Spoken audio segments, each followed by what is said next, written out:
கதை தொடர்கிறது. பகல் நேரமானதால் அப்சரசான இரத்தின மாலையும் தன் சொந்த உருவத்தை மறைத்து அவலட்சண வடிவமெடுத்து அவனைப் பின்தொடர்ந்தாள்.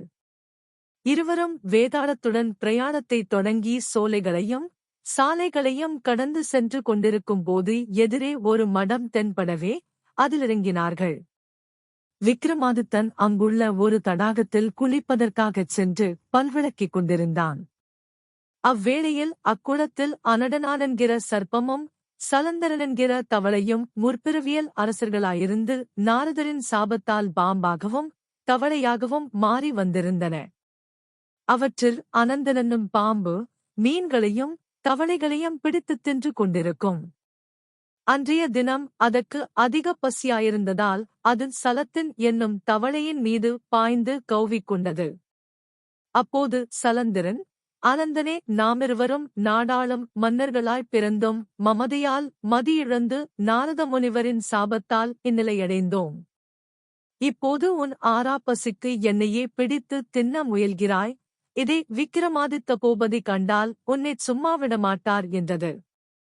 பாம்பு தவளை முதலான பிராணிகளின் நயன பாஷையறிந்தவனாதல் விக்கிரமாதித்தன் உடனே தனது தொடையை கீறி தேங்காய் அளவு சதையை எடுத்து சர்ப்பத்தின் முன்னே வீசினான். சர்ப்பமும் சலந்திரனை விட்டு மனிதனின் சதையை ருசித்து பசியாரற்று. விக்கிரமாதித்தன் குளித்துவிட்டு மடம் சென்று இரத்தினமாலையையும் வேதாளத்தையும் அழைத்துக் கொண்டு மீண்டும் அவ்வழி நடக்கையில் அனந்தனென்கிற பாம்புக்கும் சலந்திரனென்கிற தவளைக்கும் பூர்வஞான உண்டாயிற்று. தங்களுக்காகத் துடைச் சதையே கீறி போட்டது விக்கிரமாதித்தனே அல்லாது வேறு சாதாரண மனிதனாக இருக்க இயலாது என உணர்ந்து அவனால் தங்களின் சாபம் விமோசனமடைய வேண்டுமென்றும் தடாகத்தை விட்டு வெளிப்பட்டு அவன் செல்லும் வழியிலே இரண்டும் குறுக்கிட்டு வணங்கின. விக்கிரமாதித்தனிடம் தங்களுடைய சாப வரலாற்றைக் கூறி மன்னர், மன்னவனே, நாங்களிருவரும் நாரத முனிவரிடம் மனம் வருந்திச் சாப விமோசனம் கேட்டபோது விக்கிரமாதித்தருக்கு சனீஸ்வரன் பிடித்திருக்கும் 7.5 வருஷ காலமும் அவருக்கு நாங்கள் தொண்டு புரிந்தால் சாப விமோசனம் ஆகுமென்று நாரதர் சொன்னார். ஆகவே நாங்களும் 7.5 வருஷம் தாங்களுக்கு தொண்டு புரிய வந்திருக்கிறோம் என்று சொல்லின. அதற்கு விக்கிரமாதித்தன், நான் மதுராபுரி நகரை அடைய இன்னும் 8 நாட்கள் ஆகும். அங்கே சென்றதும் நகரின் வன பகுதியில் உள்ள மடத்திலே தங்கியிருப்பேன்.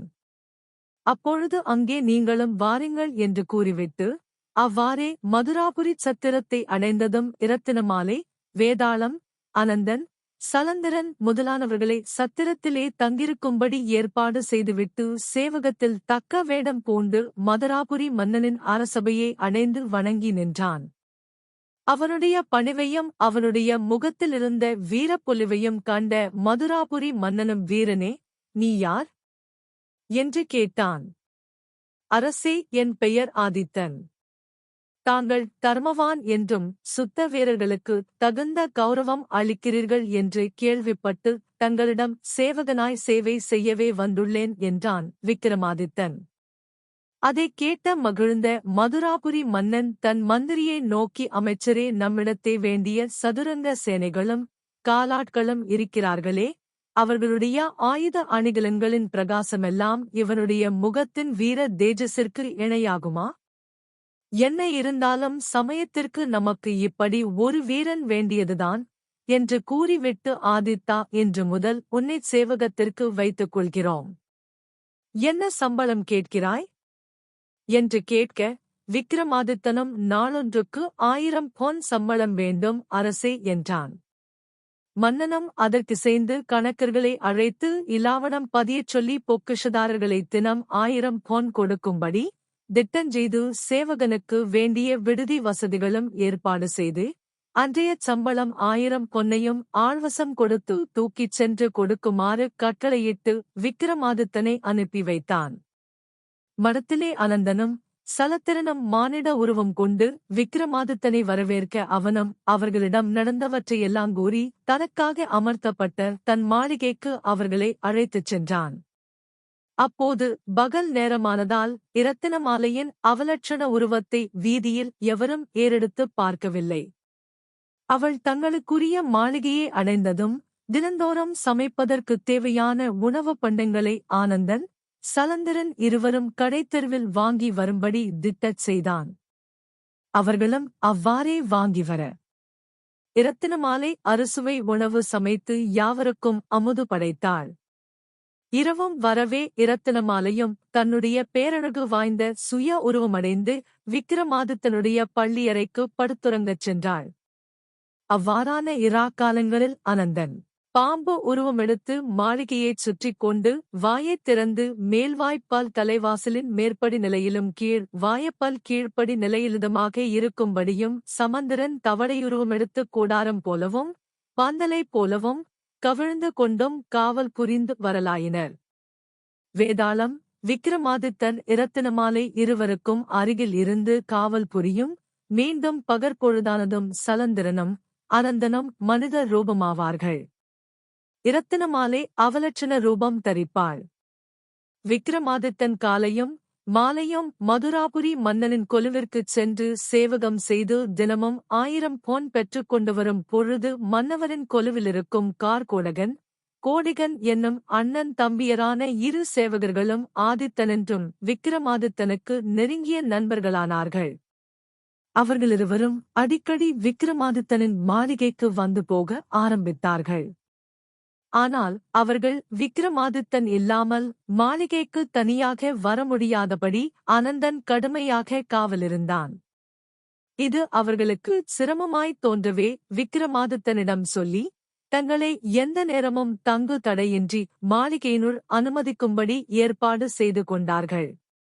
ஒரு நாள் இரவு விக்கிரமாதித்தனின் மாளிகைக்குள் நுழைந்து அவ்விரு அரசாங்க சேவகர்களும் இரவு காலத்தில் சுய உருவிலிருந்த இரத்தினமாலையை எதிர்பாராத விதமாகக் கண்டு அவளுடைய அதியற்புத அழகைப் பற்றி தங்களுக்குள் பேசி வியந்தனர்.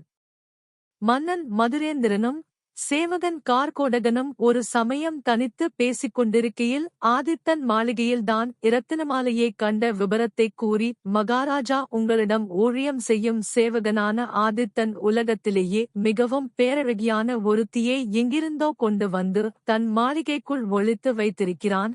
அவளைப் பார்த்தால் தேவகன்னிகை போல் இருக்கிறது. ஆனால் அவளோ உங்கள் ஊழியனுக்கு அடிமை போல் ஊழியம் செய்கிறாள். அந்தப் பாக்கியத்தை எண்ணினால் மற்ற சேவகர்களுக்கு மட்டுமல்ல, உலகத்திலுள்ள மன்னாதி மன்னர்களுக்குக் கூட பொறாமை உண்டாகும் என்றான். அது கேட்டு மோகம் கொண்ட மன்னன் கார்கோடகா, அந்தப் பெண்ணை நான் எப்படியும் ஒருமுறை இந்த கண்ணால் காண வேண்டுமே, அதற்கு வழி என்ன என்றான்.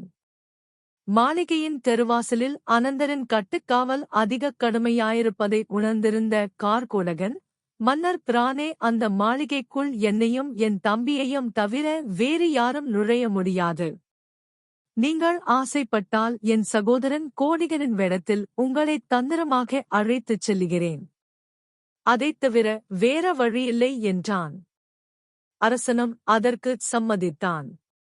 அதன் பிறகு ஒரு நாள் இரவு சேவகன் ஆதித்தரின் மாளிகையிலிருந்து கார்கோடகன் மட்டும் அவனைச் சந்தித்துவிட்டு வெளியே வரும்போது வெளியில் காவலிருக்கும் அனந்தனிடம், நான் போனதும் வாசற்கதவை அடைத்து விடாதே.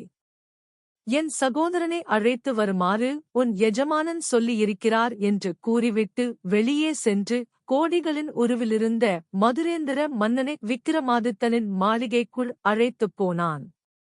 அப்போது இரத்தினமாலை பேரெழில் வாய்ந்த தன் சுயுருவம் பெற்று விக்கிரமாதித்தனுடன் கழித்திருந்து இருவரும் தங்களையறியாமல் நித்திரை செய்து கொண்டிருந்தார்கள். தேவ கன்னியான இரத்தினமாலையின் புத்தம் புது அழகை மறைவில் நின்று கண்ட மன்னன் அங்கேயே சொக்கிச் சுழன்று மயங்கி வீழ்ந்துவிட்டான். இது ஏது ஆபத்து என்று கார்கோடகனும் பதறி அவனை மெதுவாக தூக்கி வேறிடம் சென்று பலவாறு தேற்றினான். தொடரும்.